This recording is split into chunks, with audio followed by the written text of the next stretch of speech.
Hey, what's up, family? Welcome to the Freedom Nation webinar series, Under the Knife. My name is Kevin L. Knox, and I'm super excited to connect with you all for week number 3 of 4 of this webinar series. And in this series, we have been talking about going under the knife. You may ask, why under the knife? Now, to go under the knife is to undergo surgery, right? And it's to have something repaired or have something removed. Now, I named this series Under the Knife because if we are to have any true transformation take place in our lives, we have to allow ourselves to go under the knife of God and allow Him to do a surgical procedure within us to remove things that are not good for us, as well as repair us in the areas of where we need to be repaired in our lives. Now, the subtitle of this series is to learn how to renew your mind and change your self-image, because we hear all the time, be transformed by the renewing of your mind, but rarely do we get told how to renew our minds. And so if we want to experience true change, the one thing that we must change is our mindset. But to do so, again, we have to understand how the mind works, which is what we covered in week 1 and week 2 of this webinar series. The Bible states that as a man thinks within his heart, so is he. The heart of who you are is your subconscious mind. Our subconscious mind is the heart of who we are, for that's what controls 95% of your life, your behaviors, and it's where all of your habits are stored, So to have a change of heart, we have to go under the knife and allow God to circumcise our hearts, right? By cutting out and removing toxic thoughts and habits. Now, we learned in week 2 about the mind and how the mind works. We learned that it's the subconscious mind that we have to reprogram, right? We learned that it's the subconscious mind that learns through repetition, and that to reprogram it, we have to use our conscious mind to reprogram our subconscious mind. So in other words, we want our subconscious mind to be in harmony with the positive, accepted new way of thinking that we consciously, like we're choosing to now walk by and believe. So this week, I want to speak on a topic that is one of my favorites because it's one that we all, I believe, struggle with when it comes to renewing our mind and changing our self-image. It's also the thing that holds us back from living the life that I believe God intended for us to live. And it's one of the topics that I think that's dear to me, and it's the topic on how to overcome fear. So family, before we dive in, I just want to give a huge shout out to Pastor Mark and Ashley Collier, as well as to the whole Freedom Nation family. What's up, family? Also, huge shout out to each and every one of you that has joined me here on this live. So I'm glad you're here. So let's get it. So family, it's time to dive into week 3 of the Freedom Nation Under the Knife webinar series and learn how to overcome fear. So let's get it. All right. So family, in life, to have something you never had, you got to do something you ain't never did, right? So to do what you've never done, it takes courage. And at all times, it's important to be strong and courageous. And one of the biggest reasons why many people fail to succeed in getting unstuck or discovering their greatest self and living life abundantly is because of fear. It is fear that has killed more dreams than failure ever has. And as an ex-prisoner of fear, there is something very valuable that I learned. And it was that it is impossible to be courageous without fear present. It is impossible to be courageous without fear present. It is one thing to have fear, and it's another thing for fear to have you. And family, I want you to know this. I want you to know that you are free to go. You are free to go. If you were born to be free and live life without limits, would you just voluntarily send yourself to a prison? Of course not, right? But unfortunately, there are many people who have not necessarily voluntarily sent themselves to prison or to a physical prison, but they've allowed themselves to be a prisoner to fear mentally. Now, personally, I'm no stranger to the invisible prison cell of fear. For years, I struggled with allowing fear to control me and limit my abilities. And here's what's interesting about the prison cell of fear. The cell door is wide open, signifying that you are free to go. So the question is, why don't we just get up, live free without limits? You know what I'm saying? And the answer is because, one, it is impossible to escape a prison that you don't know you're in. I'm going to say that again. It is impossible to escape a prison that you don't know you're in. And two, sometimes after realizing you are in a prison cell of fear, it could be more comfortable to remain in the prison than to freely walk out and pursue your dreams and pursue your goals. Now, during my time as a prisoner of fear, I began to ask myself, like, why am I so afraid to walk out of this mental solitary confinement? And then I had realized that I was fearful of failure, and I embraced the negative opinions of others more than the greatness that was within me. I lacked the knowledge of who I was. I lacked the knowledge of the power of my faith and the understanding of what fear really was. See, when you fail to know who you are, the power of your faith, and what fear really is, you will be held hostage in the prison cell of fear. I have always, and you have always been free to go after your dreams and go after your goals and be all of who God created and called you to be. You know what I'm saying? But to develop the faith and courage you need to freely walk out of the cell of fear, you must understand how fear is powerless and how powerful your faith really is. So let's break it down. So what is fear? Fear is an unpleasant emotion caused by the belief that someone or something is dangerous, likely to cause pain or a threat. It is the likelihood of something unwelcoming happening. Fear is a product of our imagination creating thoughts of something that may not ever exist. Fear is truly false evidence appearing to be real. Fear is simply caused by ignorance. And we must replace fear with faith, not the other way around. So let's go to faith. What is faith? As we know, faith is the substance of things hoped for and the evidence of things not seen. It is complete trust and confidence in something or someone. See, faith is a strongly held or unshakable belief in something for which there is no proof or evidence. So here's what's very interesting about faith and fear. They both require you to believe in something that you can't see. So the question is, what is it that you believe? Do you believe you will fail in life, or do you believe you will succeed in life? What do you believe? See, escaping the prison of fear comes down to you choosing what you deposit your belief in. So to get different results from your life, you have to readjust your way of thinking. Instead of using your imagination to create negative thoughts that ain't gonna never happen or that don't even exist, I challenge you to use your imagination to create positive thoughts that don't exist yet. See, your subconscious mind does not know the difference between what is real or what is imaginary. You give power to what you choose to believe in. So choose to create images in your mind of achieving your greatest dreams, achieving your greatest, like your goals and your desires. Like 2 Timothy chapter 1 verse 7, it says, "For God has not given us a spirit of fear, but of power, of love, and a sound mind." See, check this out. I believe it was Will Smith who said fear is not real. The only place fear can exist is in our thoughts of the future. It is a product of our imagination, like causing us to fear things that do not at present or may not ever exist. Like, I think in a movie he has said something like along the lines of, "Do not misunderstand me. Danger is very real, but fear is a choice." You know what I'm saying? So what I want you to do is I want you to think big, dream big, and you will manifest what was once a thought into reality. See, there is power in believing in what you imagine. You have the ability to imagine and create any image in your mind. The power to activate your dream and becoming a reality is by choosing to believe in the image you created in your mind. See, if you create or conceive images of worry, doubt, or failure with like using your imagination, and you become emotionally involved in those thoughts or ideas, that is also what will be birthed out of your life. Remember, your self-image is how you view yourself. As a man or woman thinks within his or her heart, so is he or she. So you are not a product of what other people think. You are not a product of what other people say.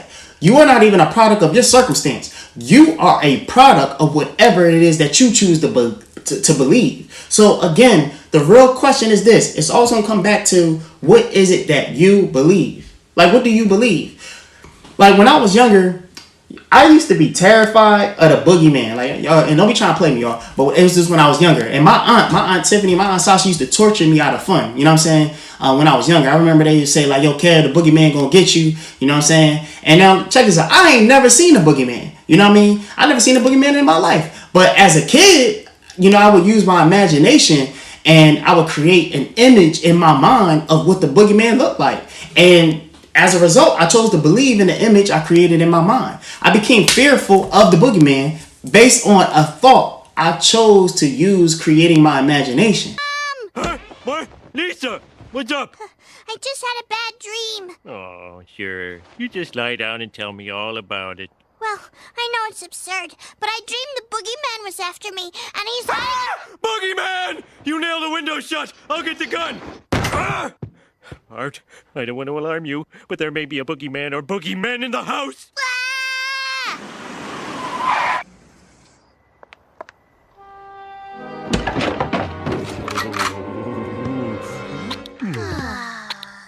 Now, the boogeyman is not real, and he never was real. But watch this. Even though I was just a young cat, I developed a fear at the time due to improperly using the power of my imagination. As I previously mentioned, using your imagination is free. It comes at no cost. You also have the ability to believe. No matter the type of thoughts or ideas created with your imagination, I want you to know this. Power is enabled the moment you choose to believe in what you imagine. When we fail to know that fear is just a product of our imagination, when we lack understanding of how the mind works, you know what we do? We worry. Now, as you consciously abide and worry and doubt consistently, that is when fear is impressed within your subconscious mind. Okay? Once a fear has been planted in your subconscious mind, you will manifest anxiety from your physical body. When anxiety is suppressed, which is what we do, you will manifest depression, which then causes dis-ease that eventually turns into disintegration. This is all a result of entertaining and accepting negative thoughts into your mind and choosing to worry and doubt. So let's look at it from the flip side, the positive side, that is. When you have knowledge of who you are and you study to gain more understanding of who you are, confidence is developed. All right? Now, having confidence develops faith into your subconscious mind. Having faith subconsciously will manifest well-being physically, which is expressing good spirits, positive vibes, peace, and happiness. Now, the expression you have will grow into acceleration to move at a higher speed of vibration to receive the blessings operating on that vibration, unlike depression, which is operating on a lower vibration. So from acceleration, you become at ease, like you're chilling. And instead of dis-ease, or that leads into disintegration, you will give birth to creation. See, it's one thing to have fear, and it's a whole nother thing for fear to have you. See, it is inevitable to encounter fear or be afraid, but whether you let it control you or not is optional. If you are going to fear anything, only fear being a should've, could've, or would've, but didn't type of person. So family, the next thing that I want you to do, I want you to adjust your focus. See, there's this story that I really enjoy from the Bible, and it is it's my favorite story. It's the story when Jesus walked on the water during a storm. Jesus had decided to walk on the water to his disciples, and they were out on a boat, and when the disciples had saw Jesus walking on the water to them, they were shook, they was afraid because they thought it was a ghost, And one of the disciples, Peter, my man, was he was courageous enough to be like, "Hey, yo, who that? You know what I'm saying? Who that walking towards us?" And Jesus had replied, "Yo, it is I." You know what I'm saying? Peter follows up with saying well, if it's really you, let me come out onto the water to you. So then Jesus is like, all right, bet. Come out to the water. So Peter steps out of the boat onto the water. And I just want to pause right here for a moment. And I want you, watch this. As you go to step out on faith, it will always be easier to take the first step because it's easy to always jump right back into that comfort zone. So Peter, it was easy for him to step out because he could jump right back into the boat. You know what I'm saying? As the story continues, right? Let's move on. As the story continues, Peter chooses to walk on the water towards Jesus. Now, personally, I believe that Peter was just so focused to find out if that was really Jesus that it slipped his mind on what he was actually doing, which was walking on water in the middle of a storm. Now, next, the text of the story mentions, but when Peter saw the winds and the waves, that's when he began to sink. Now, the word but is a transition meaning change and direction. This implies that Peter went from being focused on Jesus at one point to focusing all his attention on the winds and the waves that were surrounding him. Now, the winds and the waves didn't seem to be an issue when Peter first stepped out on the boat. First stepped out of the boat. Now, the further that Peter seemed to walk by faith, the winds and the waves seemed to turn up to serve more as a distraction. Now, as you step further out on faith towards your dreams or your goals, you know what fear is going to do? It's going to pop up as a distraction, but you must remain focused on your goal. Now, Peter was headed towards his goal. In this case, to find out if the person he was walking toward was really Jesus. On his way to his goal, his faith was replaced with fear. Here's what kind of just blows my mind. That's what trips me out about this particular story. The fact that Peter was already walking on water in the midst of a storm. And then the waves, the winds, like they never overtook him. So I was curious, like what could have caused Peter to go from having a fearless faith to being filled with fear to the point of even sinking? And when Peter began to sink, Jesus asked him like, yo, bro, like, why did you doubt? And although Peter never gave a response, I believe it's because first he took his focus off of the goal. He took his focus off of Jesus. He took his focus off of him. You know what I'm saying? Secondly, I believe he used his imagination in a negative way by entertaining the thought of being overtaken by the winds and the waves. As you step out on faith towards your goal, where is your focus? Are you more focused on the goal? Are you more focused on Jesus? Are you more focused on God, or the winds and the waves are in your life? You know what I'm saying? As you walk towards your goal, are you imagining yourself achieving the goal, or are you imagining what could overtake you on your way to your goal? As you, like, listen, I want you to make sure that if you are going to focus, keep your focus on the goal. You know what I'm saying? And if you lost focus, readjust it. So family, watch this. I need you to know it's not what it looks like. Like, watch this. In this movie, The Wizard of Oz, remember that movie? The Lion. Yo, what I loved about that movie was, the lion, he had desire to get courage. You know what I'm saying? And he thought that he needed to see the wizard. Now, when it comes to the goals that you desire, you must understand that God created and equipped you with everything that you already need. Everything that you need is already inside of you. Like that lion, along with Dorothy, Toto, Scarecrow, Tin Man, they experienced a variety of tests as they were on their way to the yellow brick road to see the wizard. Everyone had their faith tested, but when it came to the lion, he was tested to face his fears. And although the lion would be scared during the times of his testing, he always displayed courage without even knowing it. See, whenever fear is present, it presents you with an opportunity to give birth to courage. Courage is not the absence of fear, but understanding that the vision, goal, and purpose is more important. And one of my favorite scenes is when the lion uses his imagination of what it would be like if he were to be king of the jungle.